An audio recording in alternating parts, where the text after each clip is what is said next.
Hello everybody. This is your practice problems video for angles in circles formed by chords and secants and tangents. Okay, I've just got a couple of practice problems for you. The first two deal with chords and then the other two deal with secants and tangents. Right? So let's go ahead and jump into it here.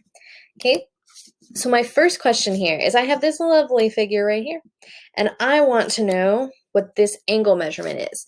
Now, one thing I want to point out to you is that even though the x appears in two places, that doesn't mean that x needs to appear in the formula in two places, right? It's just there to show you that like whatever you find for this angle, it's going to be equal on the other side because they're vertical. Okay, so for this one, this is just a straight plug and chug here because I don't have any extra expressions. I just have a variable and some numbers. So remember, the rule is the angle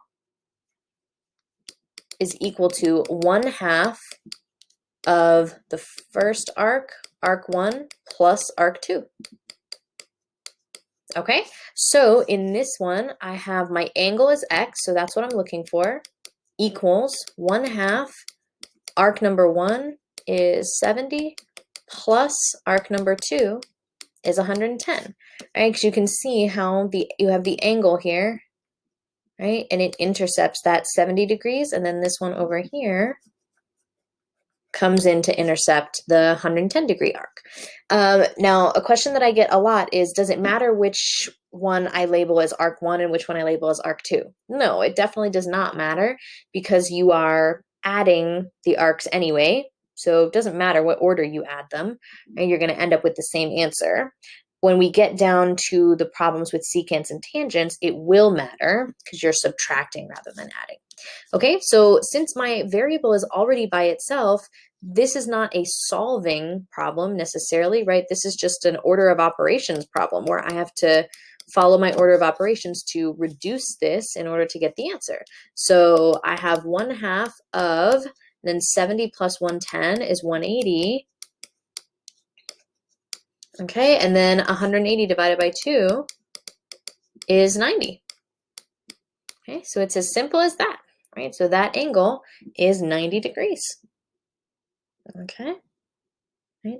And this is a thing about images, right? If you look at those angles, they don't necessarily look like they're 90 degrees, right? So you have to be careful,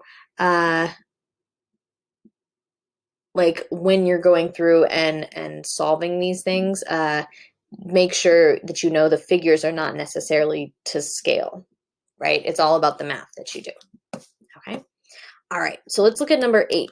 Number 8 is a similar idea, right? Notice that I have angles formed by chords, and I have some intercepted arcs, right? So I have this arc here and this arc here, and then the angle that's associated with them both is this angle 8t.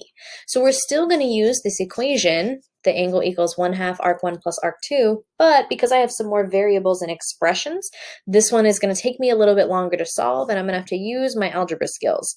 So if you want to try this one on your own, go ahead and pause the video right now, okay, and try it on your own. If not, keep watching with me here, and I'll solve it for you in just a moment. I'll solve it for you live. So if you want to try this on your own, pause the video now and then check back in just a moment.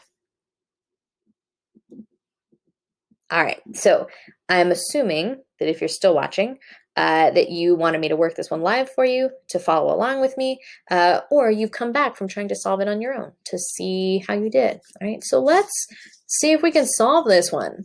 So I'm still, like I said, using this formula up here.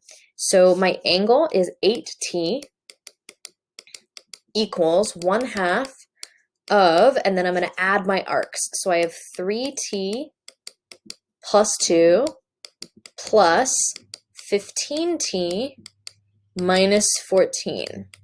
Okay, so to make my life a little bit easier, I'm going to combine my like terms inside my parentheses first. So I have 3t plus 15t, and that's 18t. Okay, and then I have plus 2 and minus 14, so that becomes minus 12. Now at this point, there's a couple of things you could do. You could multiply both sides by 2 if you wanted to get rid of that fraction. What I'm going to do actually for this one is I'm actually going to use the distributive property to multiply the 1/2 through, essentially to divide both of these values by 2. And the reason I'm going to do that is just to make my numbers a little bit smaller, so my equation is a little bit easier to solve.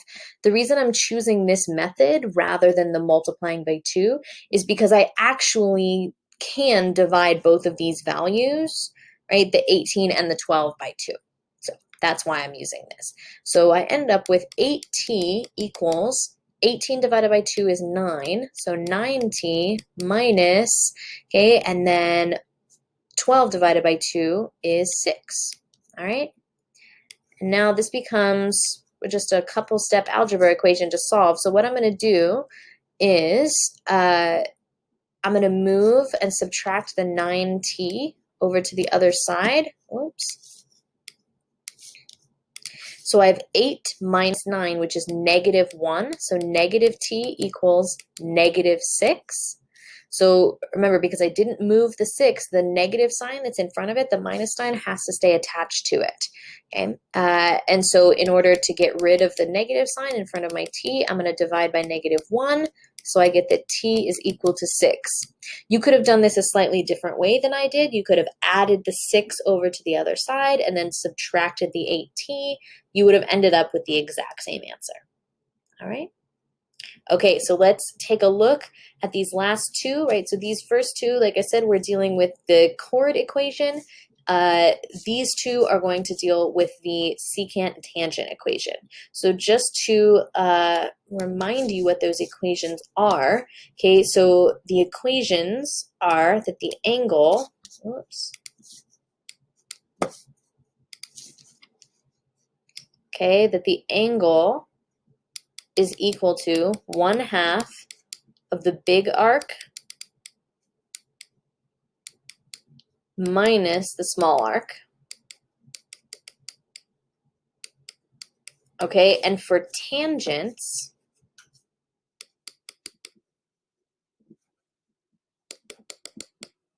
okay, we have for both, if both of your segments are tangents, we have one extra rule, which is that the angle equals 180. Hold on, sorry, that 0 looks crazy. 180 minus the small arc. Okay, so these next two questions both use the image that you see at the bottom right of your screen, but the two questions are not connected to each other. So what we solve for and find in like number 9 is not going to be used in number 10, right? We're just using the same image for two different problems, right?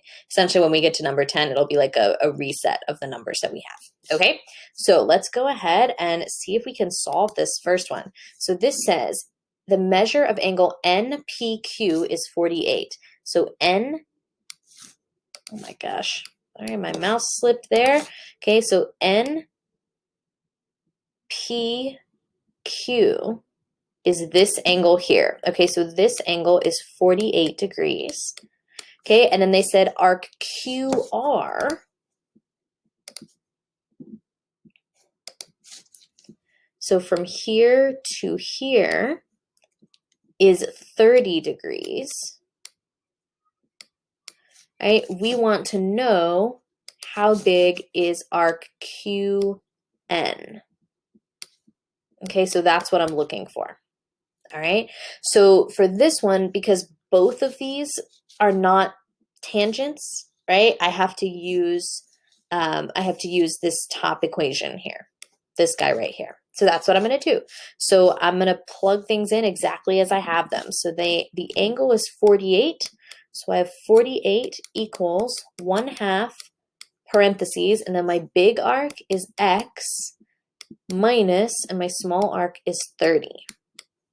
Okay, so now for this one, because I can't easily distribute the 1/2, like I'm going to end up with a fraction in front of my x, a fraction or a decimal, I'm going to use the multiply by 2 method on both sides. So times 2 times 2, right? Because that's going to cancel out my 1/2 and get rid of that fraction as soon as possible, which I know a lot of you like to get rid of fractions sooner rather than later.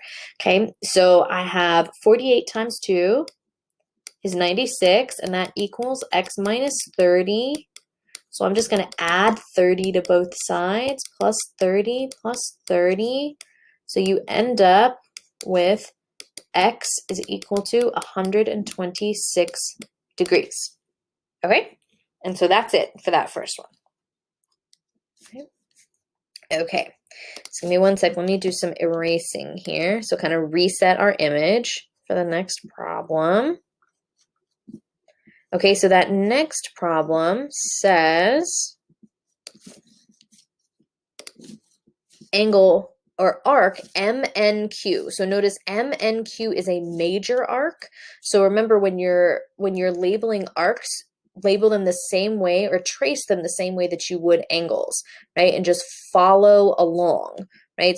So I would go from M to N to Q. Okay, so I know that arc is 200. So the question is, how big is angle MPQ? So angle MPQ is this whole thing right here, right? So this is an intersecting tangents problem, right? Because PM and PQ are both tangents, right? So I only have one number though. I only know that the big arc is 200, and I don't know what this small arc is, and I also don't know what the angle is, right? That's the goal. That's what I'm trying to find, okay? But I can figure out what the small arc is, because remember, the big arc, the 200, and the small arc, the one in green here, have to add up to 360 because that's how many degrees there are in a circle total, right? So I know that my small arc has to equal 360 minus 200, and that value is 160. Okay, so if my small arc is 160, then that means my angle, x, equals 180 minus my small arc, which is 160. So my angle is 20 degrees. All right, so that is it, you all, for this practice problems video. I hope you found this helpful and informative, and I'm hoping that you're ready after this one to tackle discussion and practice for this section. So this, I believe, is the last video in this unit. So I won't see you in another video until we get to the next unit. So I'll see you in the next one. Bye, everybody.